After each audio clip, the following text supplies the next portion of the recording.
Hey, this is Josh McQueen, and here's my discussion on historical literacy.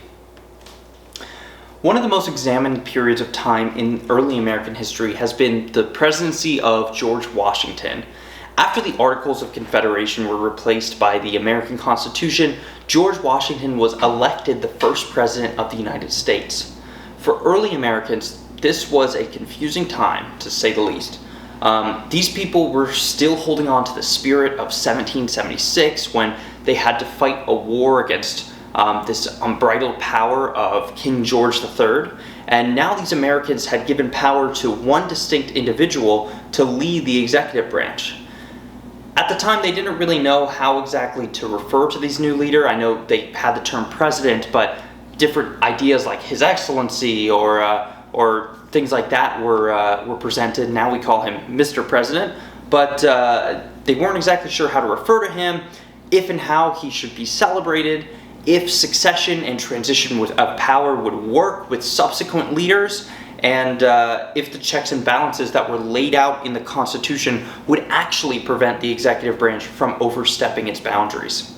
Many people at the time were skeptical, but in the result of the deliberations of the Federal Convention convened at Philadelphia in the year 1787, which is one of the primary sources I found, there's a letter from the Constitutional Convention that sets out the plan, the announcement of this new governing doctrine, the Constitution, and how it came to being. And the plan was laid out, sent to all the states, and it was accompanied by the signature of George Washington. You see, at the time, Washington was considered by many to be the preeminent American figure, and he was celebrated throughout the country for the role that he played as general of the Continental Army in the American Revolution. Due partially to his fame, this new Constitution was ratified, and Washington was actually elected the first president. The reaction from the general population to Washington's election was surprising, coming from people who had just revolted against a king.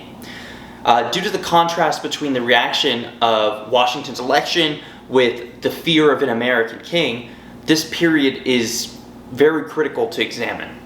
Several primary sources reveal exactly how the public reacted to Washington's election and even the visits he did to various cities. In a sonata sung by a number of young girls dressed in white and decked with wreaths and chaplets of flowers, holding baskets of flowers in their hands as General Washington passed into the triumphal arch raised on the bridge at Trenton, April 21st, 1789, which I found in the early American imprints. There are lyrics of a group of young girls who celebrated Washington's election as he passed through the city of Trenton, and these lyrics go through the whole song, and they're printed for everyone to read. As well, in Ode to the President of the United States on his arrival at Boston, similarly, the people of Boston printed in their paper a celebratory poem for George Washington. This poem emphasized the amazement people felt towards the new president and actually wished him good health. Both of these works are significant when examining this early period because it shows the insight into people's minds, the average American citizen of the time, what they thought of this election, of this figure, and how they treated him. Some may have considered these celebrations to be kind of kingly reminiscent. The American citizens, however, were not the only ones who were afraid of electing a king. One of the biggest fears in Congress was the expansion of executive powers. For that reason, Congress was heavily involved in organizing the inauguration of George Washington and ensuring that a specific order was established. In the committees of both houses of Congress appointed to take order for conducting the ceremonial of the formal reception and of the President of the United States have agreed to the following order, another primary source document. Congress laid out the exact plan for how the President would be welcomed by the House and the Senate, where seats would be for him, how they would act, how the oath of office would go, and how the order of the inauguration would go.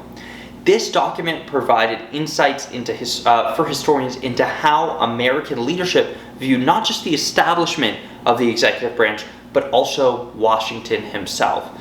Obviously, they were trying to be respectful and everything, but many of these people at the same time had still held fears of executive power, so they may have been cautious as well. Definitely something interesting to examine and compare with the reactions of individual Americans. I think this period of time is significant because it was a transitional moment from the Articles of Confederation to the new Constitution. The establishment of this executive branch was a contested issue for many within Congress. It took time to move on from the Articles and ratify the Constitution. And this dichotomy between Washington's role as president and the fear of unbridled executive power was something that was lingering beneath every decision. But Washington's fame seemed to somehow quell many people's fears of executive control while the role of president was being established, like he was actively forming how this office would look. I think it's important for Americans young and old, but especially Americans who are coming into voting age, to examine these documents in order to understand to better understand this conflicted period. These documents can also allow the reader to compare and contrast how the office of the president is viewed in the modern day with how the president was treated in early American history. So definitely these documents give people a lot to think about when considering voting, elections, the history of the United States, and the importance of these various offices, especially the executive branch. But that's it for me today, and I'll see you guys next week. Thank you.